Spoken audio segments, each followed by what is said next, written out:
Okay, welcome back to another episode of the HealthForce podcast. Today we're discussing coronavirus, COVID-19, mashed up with obesity. You know, this is a topic that has been politicized. It is not being discussed in a healthy manner, whether that's Facebook, traditional news media, Twitter, what have you. I'm just seeing a lot of conversation about this topic being unproductive, and it's not all that surprising, I suppose. But again, I think that today we are going to parse through that. We are going to get you some data, some stats, some facts, have a robust conversation about this in a way that should lead to hopefully some agreement, and then at the end of it also be able to maybe drive some behavior change. People are absolutely losing their minds right now, on both sides, obviously.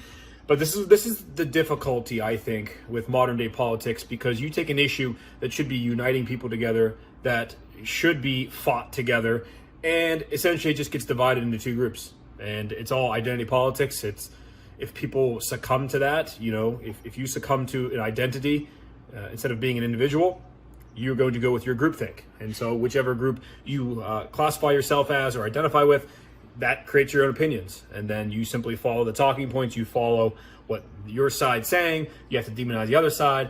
And next thing you know, you're a nobody. You're an absolute nothing. Your existence is an embarrassment from an intellectual thought standpoint.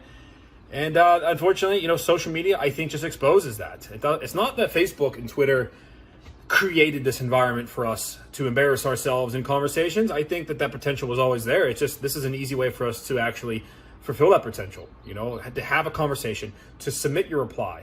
These thoughts we're sharing on social media were probably thoughts we kept to ourselves before, or we didn't at least get to see other people's opinions on things. And so it was a lot easier to not talk about that when you got, when you saw them in person. Well, that's out the window, for better or for worse. And, this COVID stuff, I think if people would take the half hour that it would, there's easily accessible data to this point.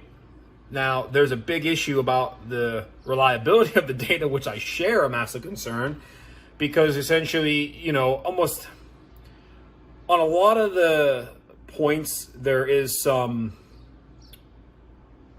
be some funny business, in terms of what our actual infection rate is, what our actual death rate is.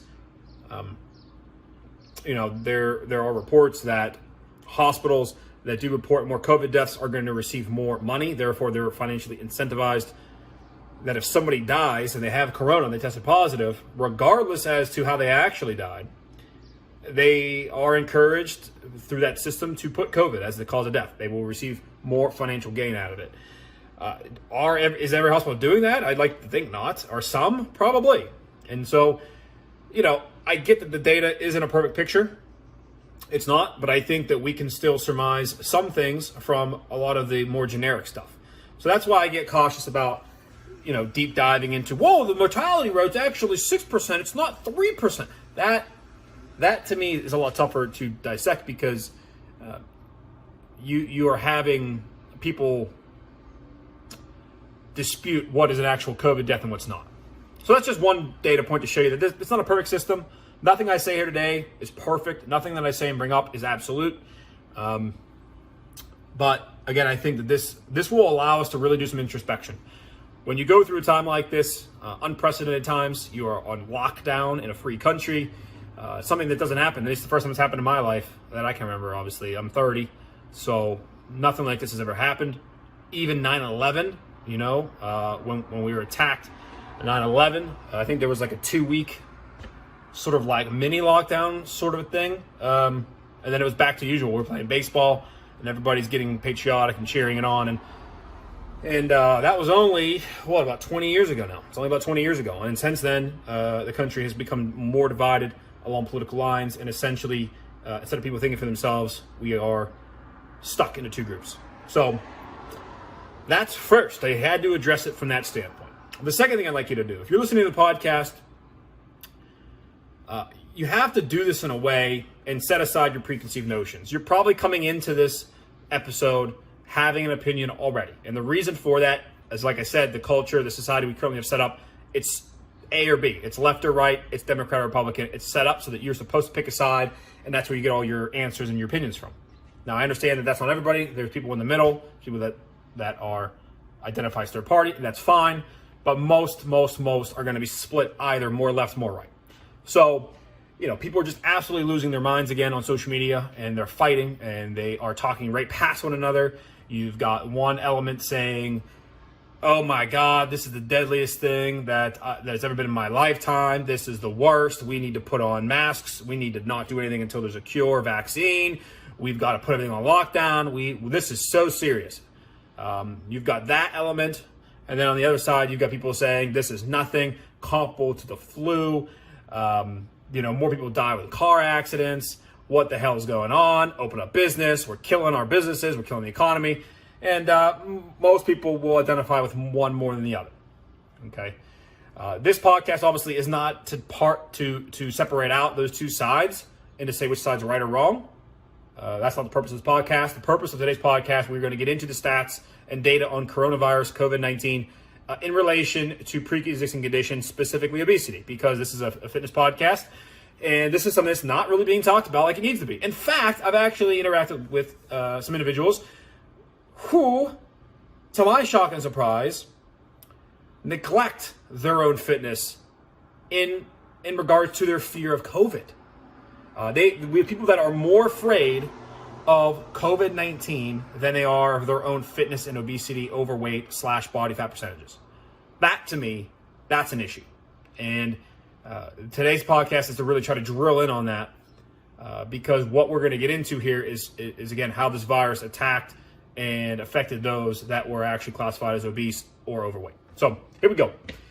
The first thing I want to read is a research paper from May 10th, 2019. So about 1 year ago. It is titled "The Impact of Obesity on Influenza A Virus, Pathogenesis, the Immune Response, and Evolution." Now, I obviously understand influenza A is not coronavirus, so I'm not making that claim.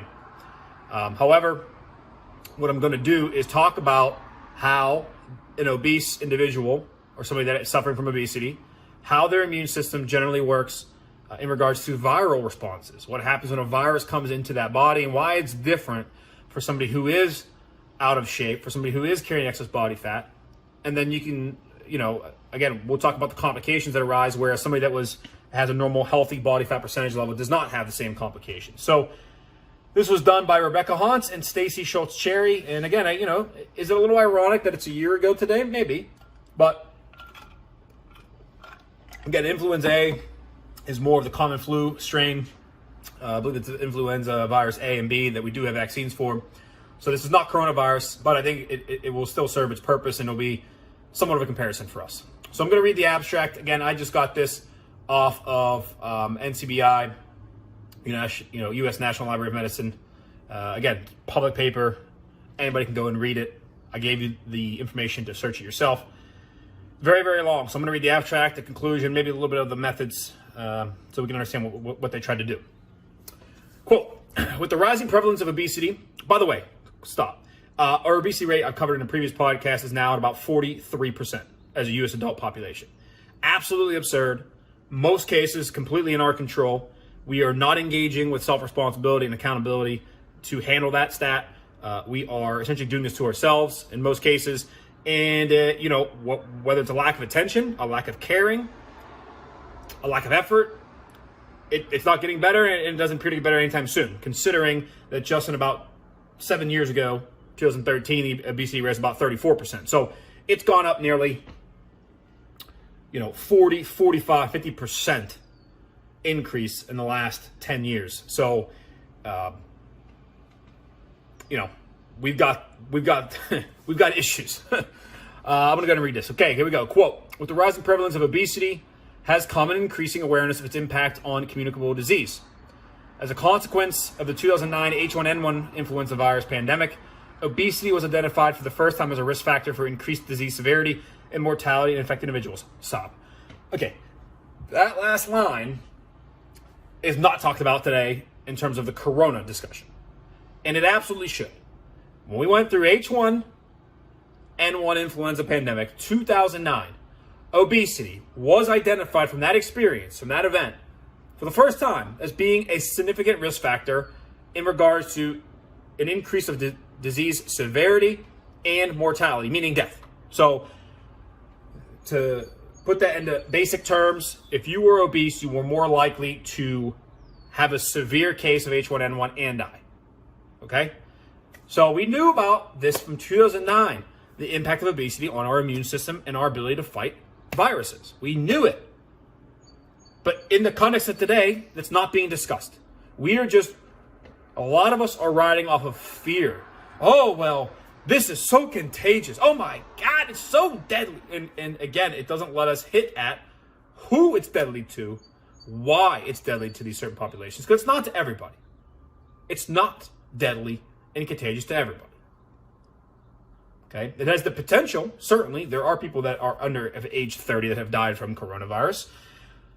But, you know, when it's all said and done and you try to parse the data again by age, coronavirus is hitting older populations, the elderly, especially if they are in these social settings where they're paired up together, such as nursing homes and care facilities.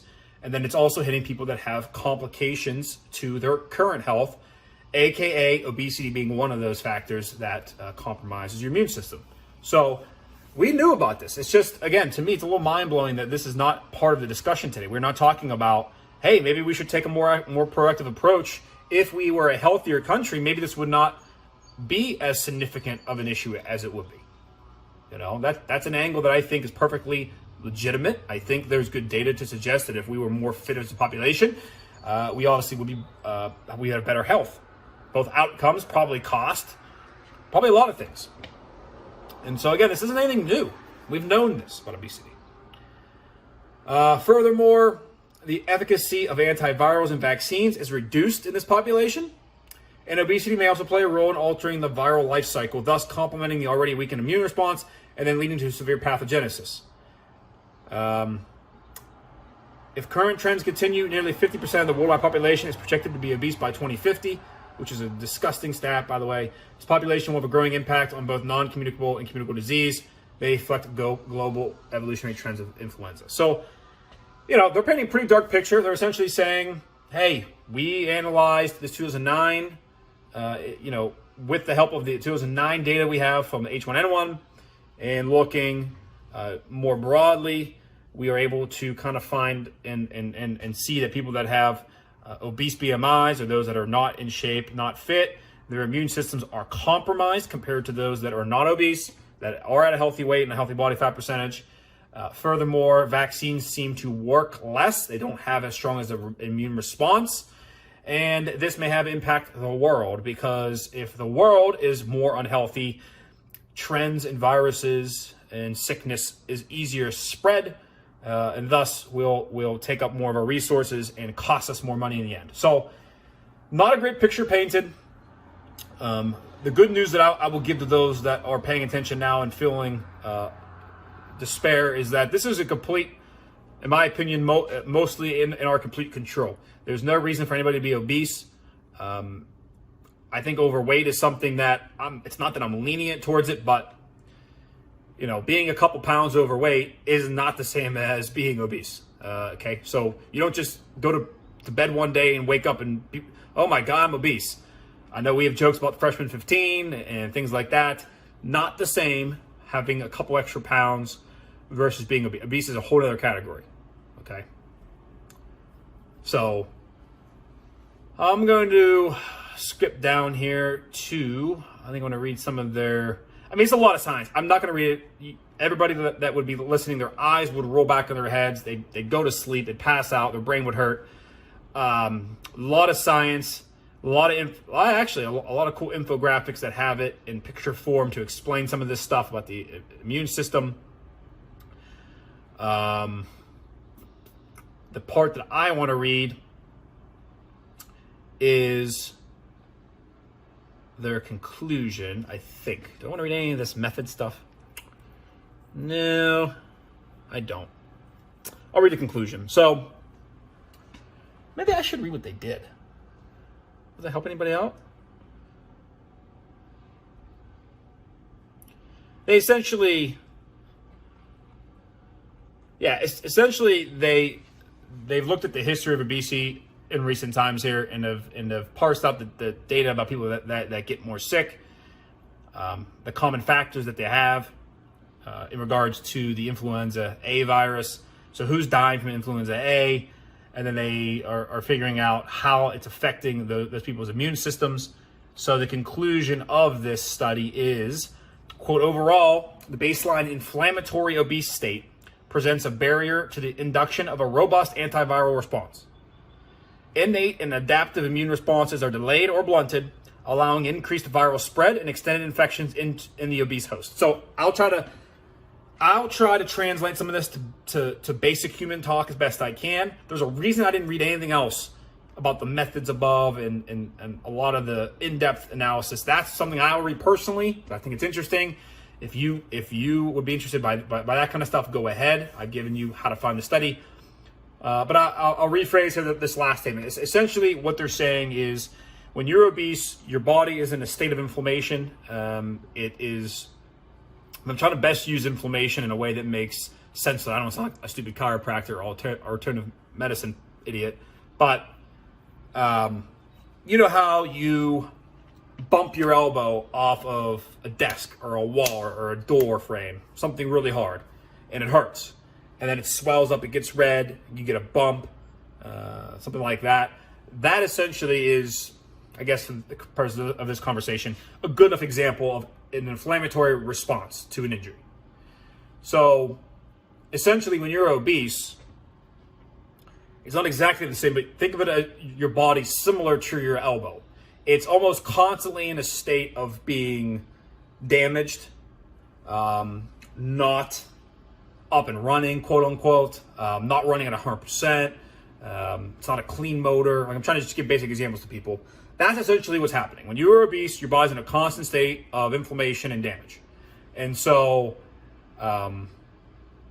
what happens is when a virus is introduced into that body, the immune response, they said, is blunted and or delayed, meaning it takes longer for your body to recognize there is a virus, it takes longer to deploy the immune cells to defeat the virus, and then sometimes they're not deployed at all, meaning the person gets sick and dies. That's generally what they're saying.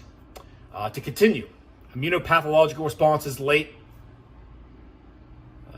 in infection additionally undermine the host response, and in synergy with uncontrolled viral replication and spread, they lead to poor, often lethal outcomes. Again, can't stop the virus, it continues to spread and replicate in the body, killing the individual. Even when IAV infections have been cleared, the increased susceptibility to secondary bacterial infections and poor healing of the lung epithelium contribute to the high mortality rates in the obese populations. Furthermore, within the host, influenza virus may exploit the lack of antiviral pressure, generate a more virulent population, and augment disease severity, even displaying increased virulence upon subsequent infection of a lean environment.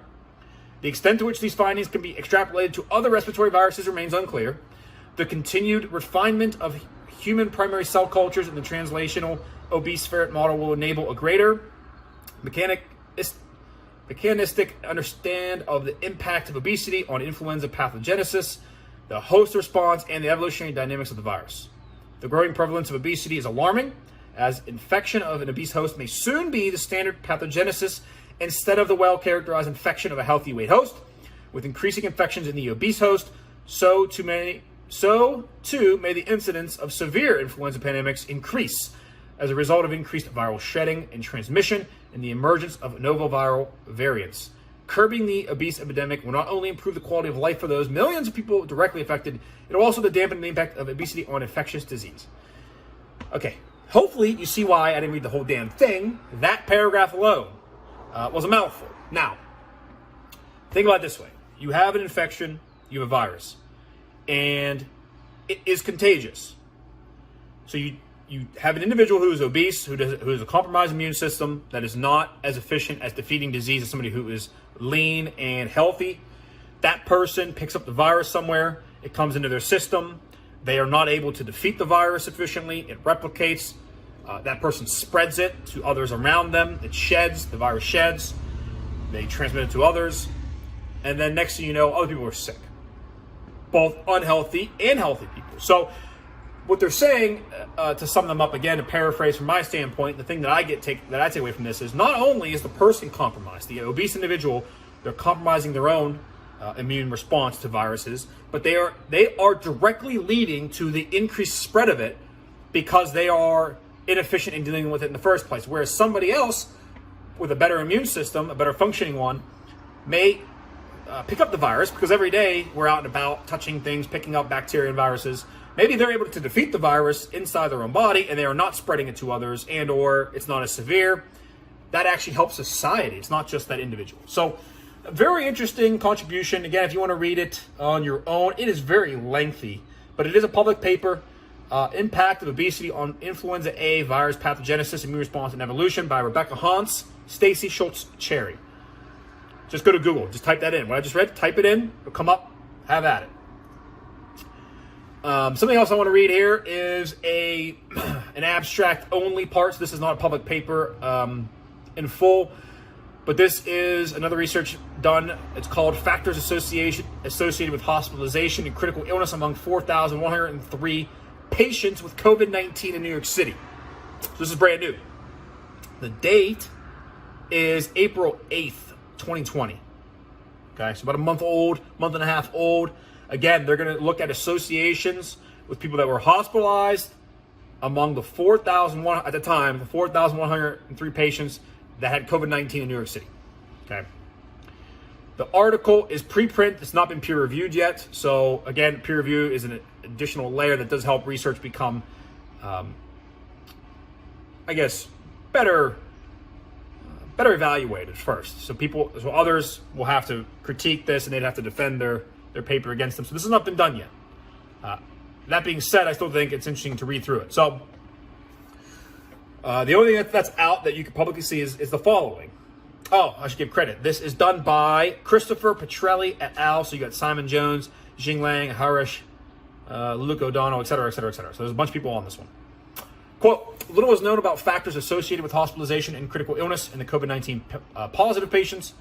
So what they did is we conducted a cross-sectional analysis of all the patients with laboratory-confirmed COVID-19 that were treated at a single academic health system in New York City between March 1st and April 2nd, with follow-up through April 7th. The primary outcomes were hospitalization and critical illness, including intensive care, mechanical ventilation, hospice, and or death. We did conduct multivariable logistical regression to identify risk factors for adverse outcomes and maximum information to gain decision tree classifications to try to identify key splitters. Now, here are the results they have. Among the 4,103 COVID-19 patients, 48.7% were hospitalized, okay? Of whom 49% of those that were hospitalized were discharged back home. 14% have died or were discharged to hospice. Of the 445 patients requiring mechanical ventilation, 36.4% died. The strongest hospitalization risks were age, over 75. So just to back it up, they broke this down. They take all this data. They look at all the people that had COVID-19 in New York City during that month, March 1st, April 2nd. They look at the data, try to find common characteristics. That way they can try to best identify what population this most affects and why. So the following categories I read were the strongest hospitalization risks, meaning if you were in the following category or categories, you were more likely to be hospitalized. Here we go. First one, over the age of 75. Number one risk factor. If you were, number two, age 65 to 74. Next is a BMI of over 40. It's obesity. And the other one that they've identified is heart failure. So those four categories, if you fit into one or multiples of those, you were more likely to be hospitalized, and then as the data showed, probably more likely to actually die from corona. So again, those were ages over 75, number one risk factor. Next, age 65 to 74. Next is BMI over 40. And then next, heart failure, meaning you already had heart conditions, you already had issues again with that, and then got this illness. So the conclusion they have is that age and those comorbidities, obesity and heart failure, are powerful predictors of hospitalization. However, admission, oxygen impairment, and markers of inflammation are most strongly associated with critical illness as well. So they're saying those that had oxygen issues, oxygen impairment, And those that had oxygen impairment and markers of inflammation also had a strong correlation, or strongly associated with critical illness. I don't know if that, to be honest, I don't know if that means more broadly critical illness, so that this isn't a surprise per se, maybe, or means specifically with corona. I'm not sure. But there you have it. A couple other things to read. I got Business Insider pulled up. So that study I just read is what Business Insider is now going to quote in this article. I'm only going to read a little bit of it. I don't like media shaping our views. I like them if they can take a data like they're supposed to, put it together for us, and just give us the story, let us read it and interpret it. I don't want people getting what I don't like is for any outlet to get the data, to get the facts, and then say it the way that they want and give us their opinion. I don't need that. Nobody needs that. You don't need it, I don't need it. Nobody does. We're smart enough on our own. Have a little confidence.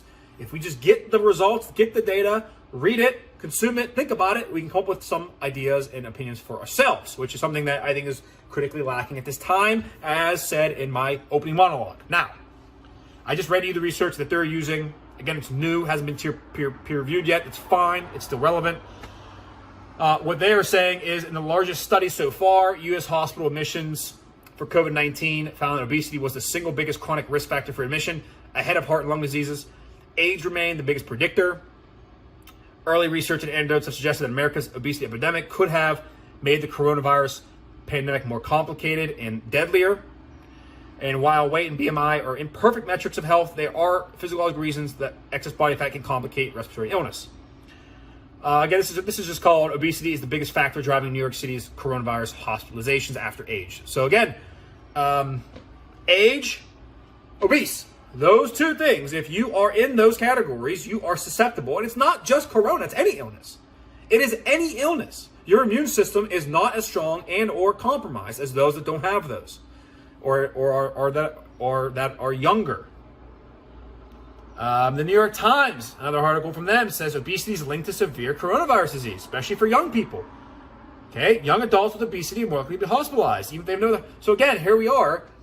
You take old people and the elderly, they are at risk by nature of them being older and having not as functioning immune systems and health and things like that. They're likely to get it and to be in serious trouble. And then you got obese people, and it's not even just old people. Young, obese individuals, you are a compromised immune system still. Meaning, I don't care if you're 31, 23, 40, if you are obese, your immune system is not as functioning as it needs to be. And therefore, you're still likely to be susceptible to having a more severe coronavirus response if you test positive. Again, none of this should be rocket science. I think if people would step out of these stupid bubbles and these stupid groups and just think for yourself, we know this. This is not, we've known the detrimental effects of being overweight and unhealthy. And whether we put our fingers in our ears and don't want to hear it because maybe you fit in that category, or we're in a day and age where you can't offend anybody and we got to do ninth place trophies and we tell people, hey, shh, you can't tell them they're overweight. Then you got these social media platforms where people can go on there and echo chamber their own opinions to nobody, and then only their best friends say, oh my God, you're so great, thank you. Because I mean, think about that. Think about the times that people have gone to the doctor says, you need to lose weight. And then the person goes back on Twitter or Facebook and says, oh my God, my doctor shamed me today, guys. And then everybody jumps on and says, oh my God, what a horrible person, what a bad doctor. And like the exact opposite is needed. We need people to be tougher. We need to be harder on people and say, look, get your shit together. Because as I said earlier, this has the potential, if we are obese as a population, and we already are. I mean, 42% of the adult population in the U.S. is already obese. So we're already compromised, from my standpoint, at an unacceptable level of obesity. We are making it harder on us as a society to defeat illness because we are more easily spreading it. It's more rampant, and we're not dealing with it when people that are healthy combat these things earlier and can take care of them inside of their immune systems to a greater extent than those that don't. There's a reason, again, that young people don't get serious illnesses as much as older people or those that have other issues that don't have good immune systems. So man, this is just alarming to me. Like, it's just alarming. Yeah, I'm not gonna read the article. I don't need them to like give me their opinion. I read the most important part of it. If you're obese in New York City, more likely you get corona and go to the hospital. So I'm going to make a plead. I mean, I'm going to make an absolute begging plead. If you've listened this far to the podcast, you don't need me to say anything more about obesity. You should have heard everything I've said, and either you're convinced about it or you're not. But the information is freely available. Something called the internet. There's also something called ego that you might have to put aside in order to deal with that information. But I'm going to make a pleading case for personal responsibility. Okay? We are heading into a dangerous hole. We are heading down a very dangerous path. And I'm trying to send as many signals as I can, the warning systems going off on my small impact that I may make on those listening or those in the country. Because I'm obviously not no national figure. So I'm going to, do as best I can. If I can get to 3 people is fine. If I get to 100, 1,000, 10,000, I'm good. Whatever I can get to. We need to quit removing personal responsibility and looking to authority figures to help us. The end. That's my plea. It doesn't matter what. Okay. When you look at the response to the coronavirus, each state now it does have a different response. That's the way it's supposed to work. Go back to the founding fathers. Go to the Constitution. This is a union of 50 independent states. Okay. Not entirely independent, obviously, but they are their own entities. We're not just one state. 50 states making up one country, one union. So in issues like this, you can have a state-by-state approach, and you probably should, because California is not Montana, and it's not Florida, it's not Tennessee. They're all different. The leaders of each of these states, and then furthermore, as you break it down, the leaders of the localities, the townships, the municipalities, they are human beings, just like you and me. Okay? They're human beings. They are not from the future. They are not from some smart alien civilization that were transported here. They are human beings. They are flawed by nature, as I am, as you are. We are flawed. The last thing that we need to do in a free society, or as I would say, a supposed free society, is to defer this responsibility to just a handful of individuals that just have authoritative powers that just tell us what to do and how to respond. Okay? To tie that in to all of this, there is nobody that you can blame if you are in an obese category but yourself. And that's not meant to be something to smack you down with. That's meant to help you pick your damn boots on, put them on, tie them on, get to work, get after it a little bit. It's a pick-me-up. It's a pick-me-up. You're a slave to nobody. You're not sitting here, at the whims of somebody else. You're not obese because, I don't know, so-and-so's making me eat all this food. It's not the case. It's not the case here. You have the ability to make fitness a part of your life. You decide you want to, you don't. I'm only going to convince so many people. There's only going to be so many people that are going to care about it. But it can't be as high as 42% of us don't care. Can't have that. So my plea is just take some action. Okay? I don't care what action you take either. I don't, I have a business, but I don't use the podcast as a sales machine. Okay? This is an educational platform. This is an opportunity for me to engage with others, the spreading of ideas, for me to be wrong about things and to be proven wrong, so I can learn and grow myself. But again, I just simply take some action. It's as simple as this: work out and eat well. The end. I've solved the world's problems. Now, if we could get people on that train and have them get serious about it, make it part of your life, just like you make golf, you make going to the bars every weekend, you make traveling around the world, you make your career. I mean, there's so many other things that we care about. Fitness needs to become in there. It needs to be a top consideration. It don't need to be number one. It's not my number one. I've got things I care about more than fitness, but it's in there. It's in the top. And I just think we need to get to that place where that becomes just a non-negotiable.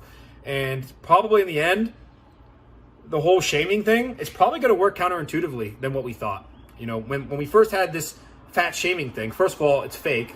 There aren't people going around just making fun of fat people and pointing at them in the street and saying, "Oh my God, wouldn't it?" If anything, most people that are not obese feel bad for the obese. That's my belief. I think most people are empathetic towards that. That's not something, again, we just laugh at and point and make endless jokes about. So everybody in society wants to encourage everybody to become more healthy. But I think it comes down, again, to the personal responsibility aspect of it. We can't make anybody do it.